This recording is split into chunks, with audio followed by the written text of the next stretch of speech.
This summer, meet the magical mermaid at VGP Marine Kingdom from April 12th to May 31st.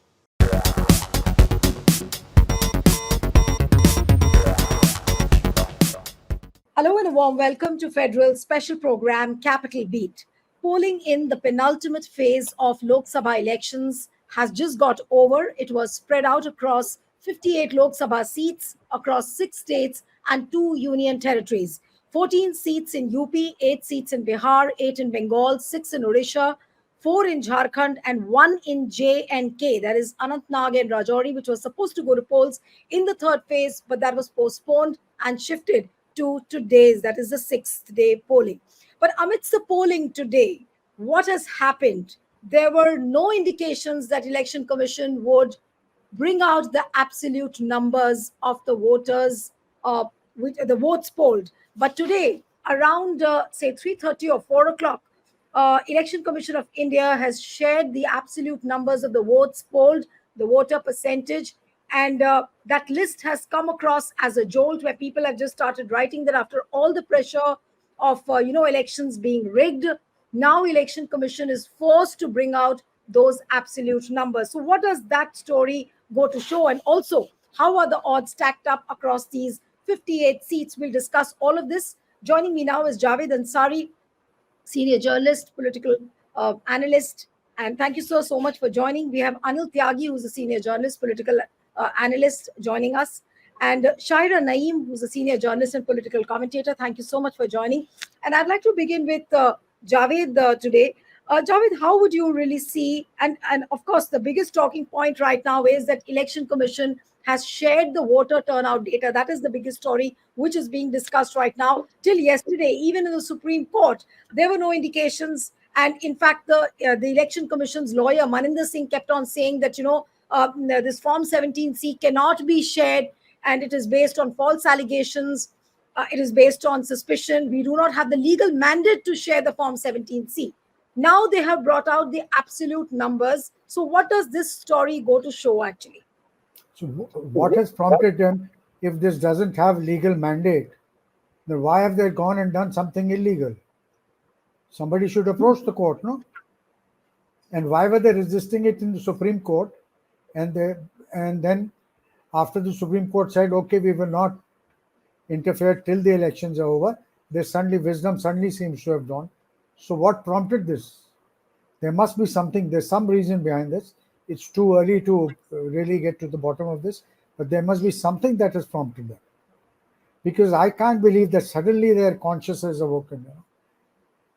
That, strange things are happening in this election. Strange, human beings are turning into, godly creatures, divine creatures. All this is happening. But I thought it was limited only to an individual. Now an institution also suddenly this makeover has happened. How and why is the big question. I really don't know. Right. But doesn't it really prove that these numbers were with the Election Commission? They had calculated the percentage votes on the basis of these numbers. Of course, it was always with the Election Commission. It was always with the Election Commission. It's very easy. They give these numbers to polling agents. The only thing was to upload it onto the website, and they were feeling. I don't know why they were reticent. The Supreme Court should actually take cognizance of this and pull up Maninder Singh. He's a personal friend of mine. That notwithstanding, I believe they should pull up the government and ask, what happened? What changed overnight in this last 24 hours? What has prompted this change of heart? These numbers were always with them. Right. But Javed, another thing, if I was just noting down the number of delays, at the end of the first phase, there was a delay of 11 days. At the end of the second phase of polling, there was a delay of 6 days. At the end of the third phase of polling, there was a delay of 4 days. Now, how does one explain this delay? And now, in the middle of the sixth phase, they come out with the voter turnout, the absolute numbers of the votes polled of the 5 phases, all in one consolidated sheet in 5 different annexures. You are setting me an impossible task of trying to explain the inexplicable. Trying to find a method in the madness, in this kind of madness. of this esteemed institution is certainly beyond me. I don't know if somebody else. No, mortals can't do it. Those who attained divinity recently, probably they'll be better in a better position. At least I can't. I don't see any method in this. Right. Now, let me get in a quick comment from Shaira ji and Anil Tyagi also on this. Since this is a big breaking story, just it's broken just an hour back. Shaira, what would you really say? Well, following this whole thing from Lucknow, what one feels is the complete inefficiency and the way they have tried to mislead. For the first time, I heard a new definition of democracy which requires secrecy. This we had never imagined that in a democracy which requires transparency, it has been turned over its head and it said it requires secrecy. And I think it's besides the malintent, there's a lot of inefficiency also, because in the previous elections it was always done. It's possible. I've spoken to people. It's possible to do it within a couple of minutes after the final phase is over. So why they kept it for days on end, I really am not clear about it. And there definitely was a design to it, which has been exposed with all these, with the petitions and the way things went and the adverse publicity. And the worst is people were, had made this very public, especially if you go to the social media, that a kind of, doubt had set in into the entire election process, which was very dangerous. And especially, there's no really explanation why this election is spread out over such a long period. We have not increased the number of seats, it's the same number of seats when in 2004 the entire election was, I believe, held in 20 days. So why, after so many years, when the technology is far more better and things are so much more, better in control, do we require such a lot of time between the phases? So basically, I there's no besides this fact, the other workings and other indications coming from the election commission just do not explain why this has happened. It is just Right. one of the factors to say that it is just inefficient and probably malintent. Right. But there is another Nilu, Nilu, murmur. Nilu, Nilu, 1 minute. Yes. Shaira ji is from Lucknow and she epitomizes the best of Lucknow, so she's always understating it. It's not inefficiency. There's another word in the English language and it's called incompetence. Absolutely. Yeah, Yeah, I mean, incompetence, that's maybe. true. That's absolutely true. Yeah, But yeah. there is another murmur in the political corridors, and that is that MK Stalin did the finest job of compiling, Anil Tyagi, of all the Form 17C across the state. He did a pan compilation in his state, that is Tamil Nadu.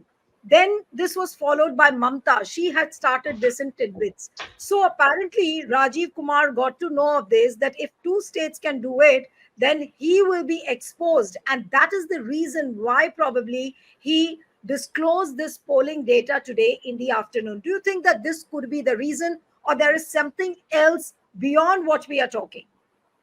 See, Nilu, one has to understand the whole gamut. Why this doubt on the dignity or the working style of the CEC, Chief Election Commissioner Rajiv Kumar. Only thing is that the Model Code of Conduct, MCC, which is called, is not being implemented in letter and spirit. Why Mr. Session is still remembered? Because Mr. Session only did the job that he implemented MCC in letter and spirit. Now to come to the technical point, yesterday I had a 1 hour session in Election Commission with a very important official. I cannot name him because of his sensitivity of the post and other things. And after the discussion, I had what I come to know that there is a app called Encore, which is Yes. connected at 6 o'clock in the evening, and the data is transmitted to the central pool of the Election Commission. Now, what I can share with you, what the Election Commission is doing. I am not defending anything or commenting on the election commission's I'm on a role channel. right I'll just now. call you. But election commission is instructing to the returning officers across the country. We have 11 lakh booths, booths, polling stations are there. They are instructing to upload the form 17 immediately, and anybody who wants to see the form 17, they can go to the respective constituency and can see the form 70 immediately. That is being, I think, order will be issued within a day or two.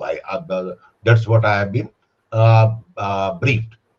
Anyway, observing this, you are talking about the Stalin and Mamta. This is not a, say, very Herculean task.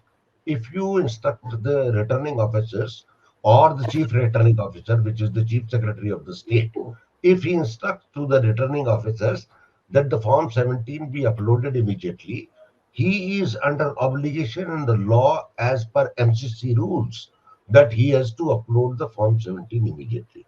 One must understand the election procedure. Then in the morning, when the machine is brought in for the polling, the two demonstration is given of the vote polling. Number three, the form 17 is being shown to everybody, and after every hour, the form 17 is being shown that the man has vote this much polled, woman has this much polled, and at 6 o'clock, all polling agents of the respective parties sign on the document, and they have the photograph if they want to have it, or the photocopy, because the mobile cannot enter by all means till the time the machine is sealed and anything done.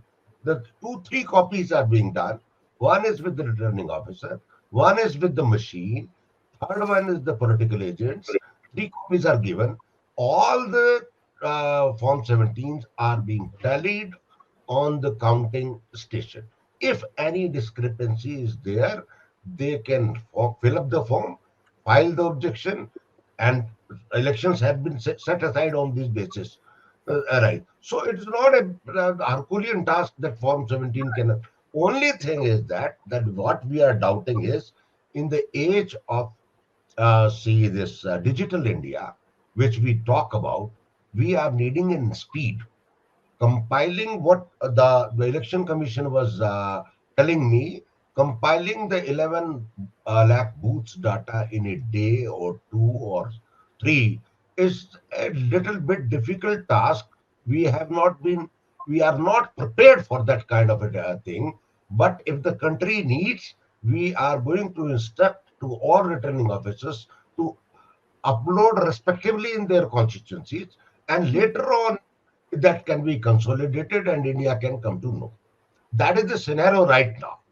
Now election commission, the other role of the election commission, that you are not objecting to the prime minister's speech on the बच्चे ज्यादा पैदा हो रहे हैं, मछली खा रहे हैं, अभी मंडी में भी राम का नाम, उन्होंने मंडी के बचन में भी राम का नाम लिया, अब सारा का सारा कंगना रनौत की भीड़ के अंदर publicly. Only thing is, election commission is not issuing instructions to the prime minister who has spoken on these issues. Rather, they are issuing the notices to the respective party presidents, which is quite absurd. There is no, the election commission has full command because that is the status of a Supreme Court judge equivalent. They can pass any structure, they can stop any candidate, as they have done the West Bengal ex High Court judge not to campaign for 2 days. They can do anything. But issue is why election commission is not using his authority and power to implement the model code of conduct. That has to be seen, and that is written in the history now that Yeah, that we no, have of course, the that is defined there. election which That did those not work question for the marks. welfare of the people. Yeah, you're right that those question marks regarding the violation of moral code of conduct remain. But I'm coming back to the polling data which has been disclosed today. And Javed, I'll come to you now. That does this look like an electoral bond 2.0 moment where SBI was very, very reluctant on sharing the data after all the pressure by the court, after all the pressure by the civil society, they were forced to do it. And now here, this is another moment where election commission has been forced into sharing the polling data. Yes, Javed. That's I agree with you. I agree with that view. It's from out of fear of the Supreme Court and because of the pressure exerted. And these 11 lakh booths are throughout the country. The total number of booths in India is 11 lakh, if I'm not mistaken, Tagiji. And Yes. not all 11 lakh, and uh, the entire country is not voting in one day, no. We have 40 seats, 48 seats, 50 seats, 60 seats. So the number of booths may not even be 1,000, may probably be 1,000 or a couple of thousand. So in today's day of digital India, where we are, world leaders in this, according to our Prime Minister, then why can't, if we can't afford Javed booths, bhai, Javed bhai, every member of parliament has got a 1,500 to 1,800 polling booths at each constituency. okay, So it's fine. not a very Herculean task. I agree with you No, fully, because it may and be 50,000 booths. Yeah. this is an afterthought. What they have done is now an afterthought to try and correct this impression, because they realized that the pressure was it was getting too hot for them to handle. You must not only be the election commission and all these statutory bodies are not only expected to do the right thing, they must be seen to be doing the right thing. And in this case, they have failed on both the fronts. Not only have they not done the right thing in the first instance, but they were, they're just tying themselves in knots. Right. Absolutely. In fact, I was speaking to Anjali Bharadwaj, who's a transparency activist. She's one of the petitioners also in this Form 17C case. And she has tweeted that this polling data disclosure by the Election Commission is a victory of the right to information. I had interviewed her yesterday on one of the platforms where she very clearly said that now, if the court, since they have adjourned the case for after the vacation, and this case will be taken over by a different bench, so in between whatever time is there, there'll be a people's movement where people individually will start filing RTIs to get the Form 17C. And probably Election Commission could have been bombarded with this kind of a movement, or some kind of a Jan Andolan or a people's movement. So maybe Election Commission would have been under that pressure as well. Shaira, what do you say? Would that also could be one of the reasons because of which they've been forced to disclose the polling data? Yeah, it could have been one of the reasons. And as I said, also as Javed said, that it was also under the pressure that they were not doing the right thing, and it was now becoming very clear that people are doubting the whole process, which is absolutely fatal for any democracy if you don't believe in the process. And to restore that, this is the least they could have done. They have not taken cognizance of all the complaints which have come against the ruling campaigners, including the Prime Minister. All that is now gone. It has they can't undo that because there's no time. But this is the least they could have done to restore some bit of credibility to the institution. So I think that is what they did, and as the people were getting angry and the RTI things were going to happen, they would have been bombarded, and it would have been not very nice. So that's the least they could do, and they've done it. But it all again it proves that things are not going to happen on their own. The civil society, has to at the court, the judicial system has to push for everything. And now we have two very clear examples in the electoral bonds and now in this case. So Right. Yeah, one there quick is comment from there is a Shaira. role. Yeah, I yeah. just wanted to Let's point out one thing, that you must understand there is a prima facie mistake by the Prashant Bhushan and other company, because they discussed the 2019 petition, where Yes. the Honorable Chief Justice said, you are doing a mistake. You should have filed the fresh application on this issue. We would have listened it. So see what happens in the court. If Taken up you the are technicality. technically wrong, so you will be snapped.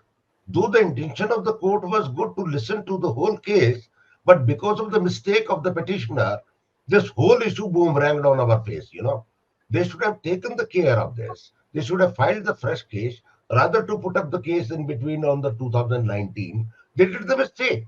And Right. now they are saying, and the Justice Chandrachud has categorically said, I am happy to listen to that.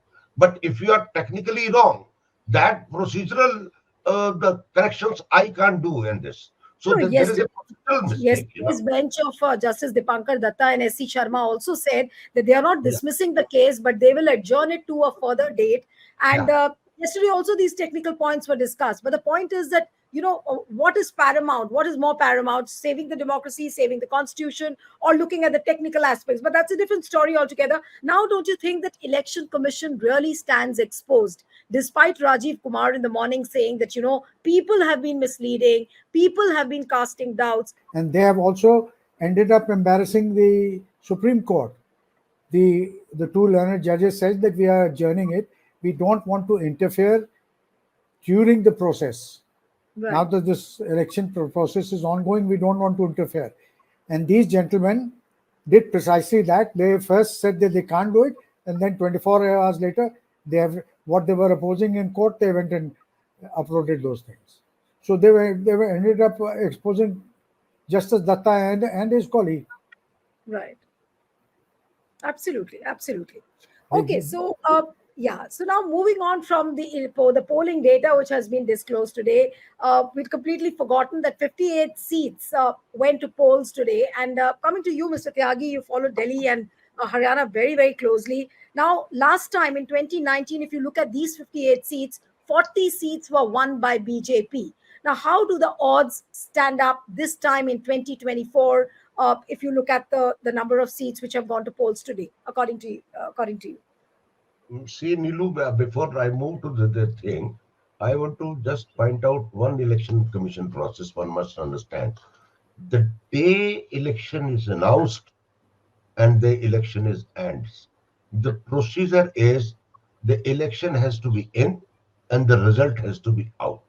There is no in between holding the procedure, and Supreme Court has been very categorically, indeed very respectful that they don't want to intervene in this because they were knowing the consequences that what if we drag the election after 4 June to 16 June, which is the date of this Lok Sabha is ending terms is completing.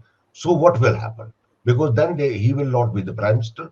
President of India will not take over the country. There is no procedure in this country to run the democracy. So they just avoided the confrontation basically, rather to be in the confrontation. They knew it very well. Anyway, now come to the question of yours.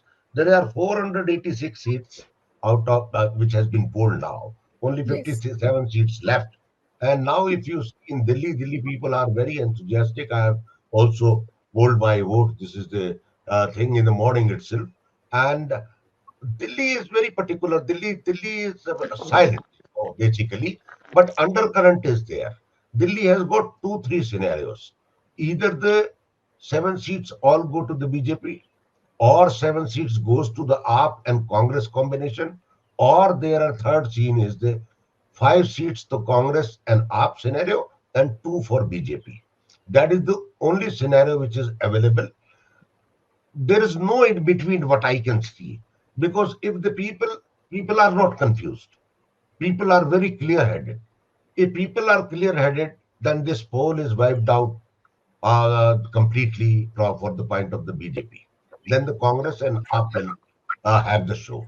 But if people are thinking that there is no alternate, there is a big Tina factor in Delhi's mind, and what the confrontation which we have seen for last 1 month, they have just messed up the Delhi's administration and the chief minister.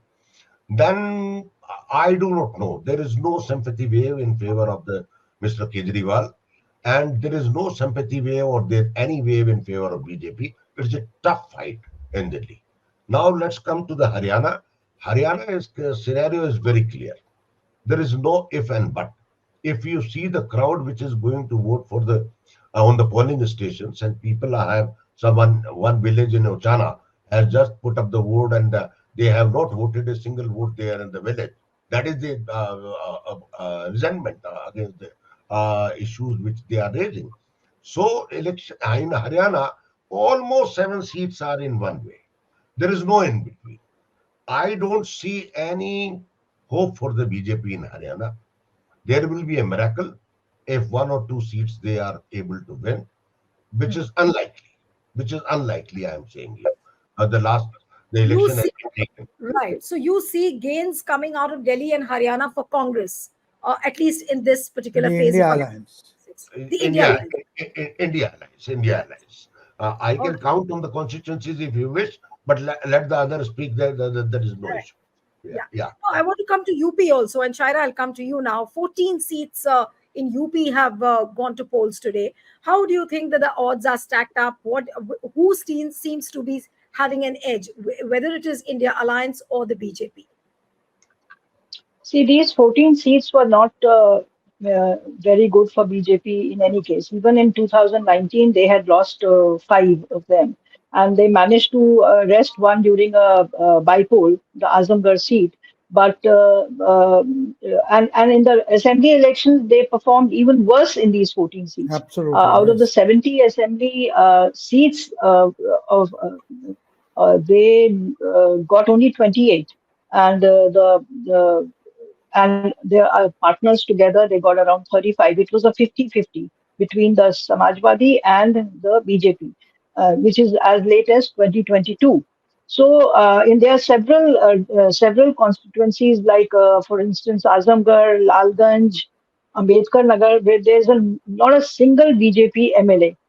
So, all the Ghazipur, MLAs are Samajwadi. Hmm? even Pardon? Ghazipur, even हाँ Ghazipur, they didn't do Ghazipur. the single. हाँ गाजीपुर तो Gazipur, आज गया नहीं yeah. ना. आज Uh, No, no, today I Ghazipur was not in said the 14th. the reason I mentioned I, Ghazipur is I, that in the last assembly elections, they didn't open the account even in Ghazipur. Yes, yes. There are several. So these are the strongholds of the India Alliance, one can say.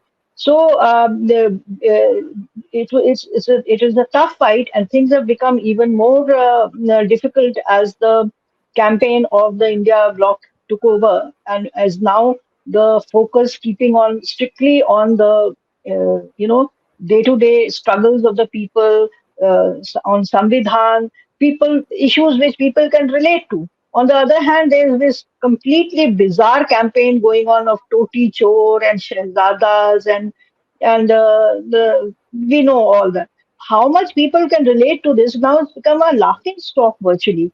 And in this phase only, we saw what happened in Phulpur and in Azamgarh. There was this spontaneous crowds which had come and were attending these India Bloc rallies. So all this was in this phase as well. So it was if this enthusiasm has converted into votes, yeah, it's not a very good story for the BJP. But today there were also incidents of in Allahabad, in Kareli, uh, there was lathi charge, and the candidate Ujjwal Raman Singh's father went there, and he was kept in the police station for almost Yes. the rest of the day, and the Congress and Samajwadi workers ghiraud the thana. So this is what I just received a little while ago. Similarly, in Ambedkar Nagar, also the police had reached the house of the India Alliance candidate, who's also a very senior former BSP person. In fact, both of them are BSP background. The BJP fellow as well as the India Alliance, they were both BSP, and the police was there. They ghiraud him, and I haven't got the details of why they were there, but there was some kind of arm twisting tactics going on in Ambedkar Nagar as well, which has voted the highest. Today is the highest tally is coming from Ambedkar Nagar. So You let's know, see. This Right. it's getting into a very interesting phase from this one, and the last one also would Yes. be the something very strange is area happening in where Uttar Pradesh. You know, Yes, Javed. pardon me, Yeah, yeah. Go ahead. Go ahead, G please. Saraji, there's something very G. strange happening in UP. During elections, it's usually the paramilitary forces or police from other states, Sikkim police or whichever police, Naga police I've seen in my areas, which is deployed. This time it's largely UP police, which is taking instructions from you know whom. Yeah. And that's why I, all I, I the mentioned action, this point. last time I mentioned this point in the last meeting because this was something which is very unusual. And the people do not have faith in the local police, especially in the areas where the Dalits and the marginalized live. They don't believe in the local thana. They have faith to come out and vote only when the central forces are there. So this is also, and that is, again, it comes to the election commission when they are taking such a lot of time. Why are they not able to place the central forces? Absolutely. Yeah. This is the first But time I'm noticing this. absolutely. But I want to come to the larger narrative of the Prime Minister and the India Alliance as well. Javed, I'll come to you now. Every day, Prime Minister's campaign, especially his campaign speeches, are stooping to a new low. And today, what is trending is the word, I'm quoting it, though I feel very odd to even pronounce that word, and that is MUJRA, the mujra word which he used. It's a very odd word to use, but then Prime Minister blatantly used it to corner India alliance. Now, what does one say? And the Modi ka parivar, the Hindutva troll army, which is supporting BJP, they try and do this as a Gango moment, that this is Hindutva at its peak. I was just looking at the X posts, and where all the supporters of BJP are gungo over this comment by the Prime Minister today, where he's used the word MUJRA. Now, what does one say about this? That the BJP troll army is very, very happy, saying that this is Hindutva at its peak. Now, how does one make of this comment? As an Indian, I feel extremely sad and extremely embarrassed that the Prime Minister of my country, I may or may not agree with a lot of his policies, but after all, he's also my Prime Minister, that my Prime Minister should stoop to such a level. I mean, how much lower is the bar going to be set? What is left now? What is left? The gutter language, the MCBC, that's the only thing left. And there's one more phase to go. Who knows? Don't be too surprised if Javed, that also happens. Javed, he's not biologically born. He's incarnation of the God. So, what do you think? The So human don't. being is not speaking. The Lord is speaking. And So the Lord, I'm all sure. which will I'm the Lord sure. speaks are, I'm sure. has to be forgiven. Ultimately, but see, we are all biologically born people. But the Hmm. people who have not been God sent, what to say Let's about them? let You, Javed complete his point now. Yeah, Javed. Yeah. yeah, So if he's God sent, he ought to be, behaving in a manner befitting that. yeah.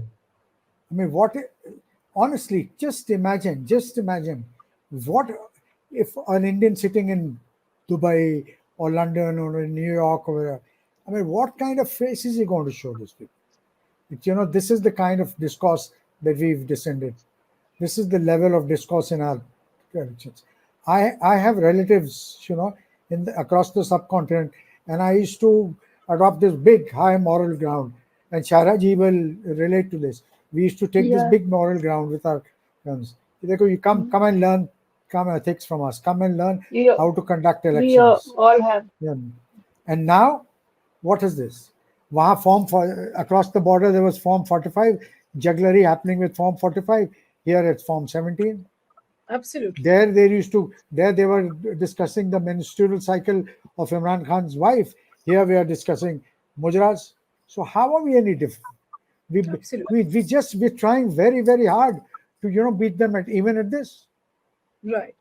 One I mean, quick question. honestly, I'm deeply pained. It's not a question of deriding one party and this thing, much as No, I no, may like or dislike a person.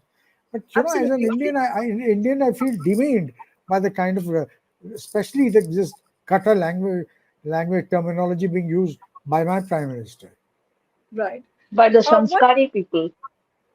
by the Sanskari people, yes. But one quick question to both of you, and then we wind up the show. Shaira, I'll come to you now. 486 seats.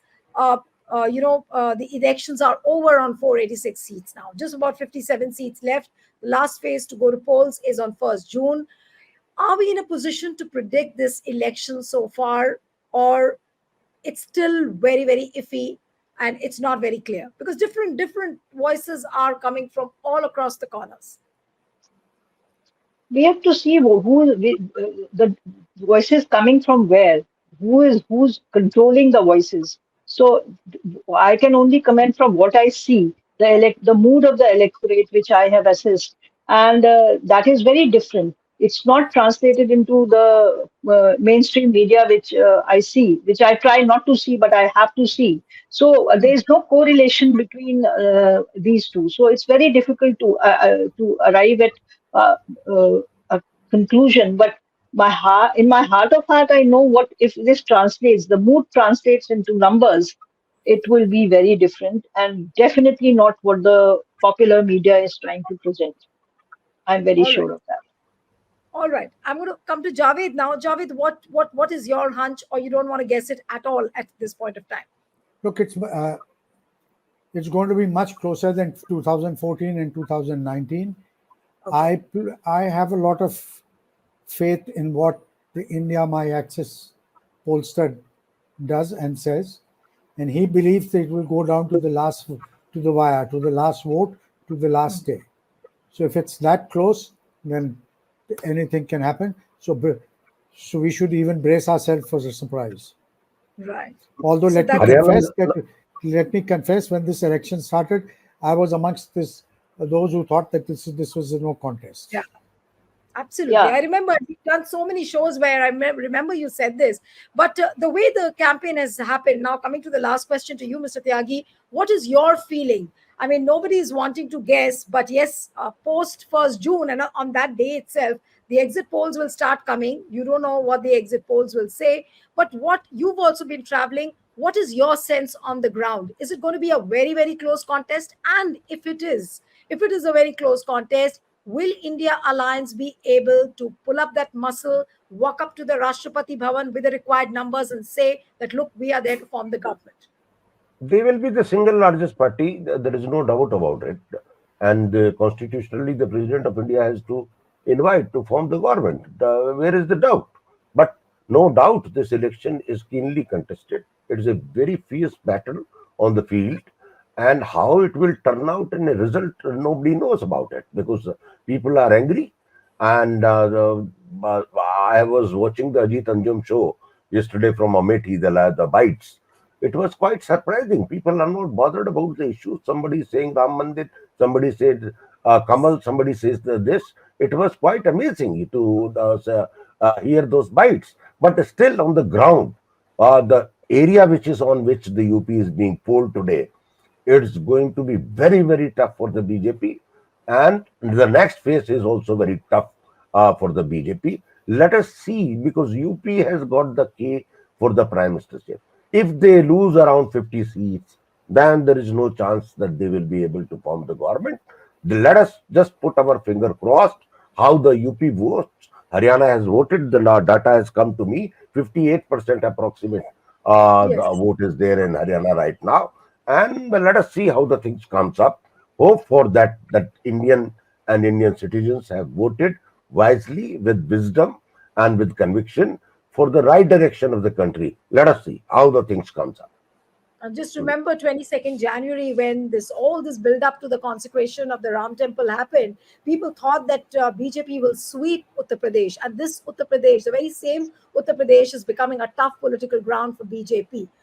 Politics is all about surprises. But just as we end the show, the voter turnout, the figures have come in. By 5 p.m., 57.7 people have voted. That is the percentage which has 7%. 57.7%. Yes. So that is the voter turnout data. Now all eyes would be on 1st of June, where we go to polls for the last phase. So we'll have to wait and watch all what happens. Thank you so much, Javed Ansari, Mr. Tyagi, Shaira. Thank you so much for joining. And one appeal to Thank the you. viewers watching this discussion: subscribe to our channel, send us your feedback, and stay tuned to the Federal.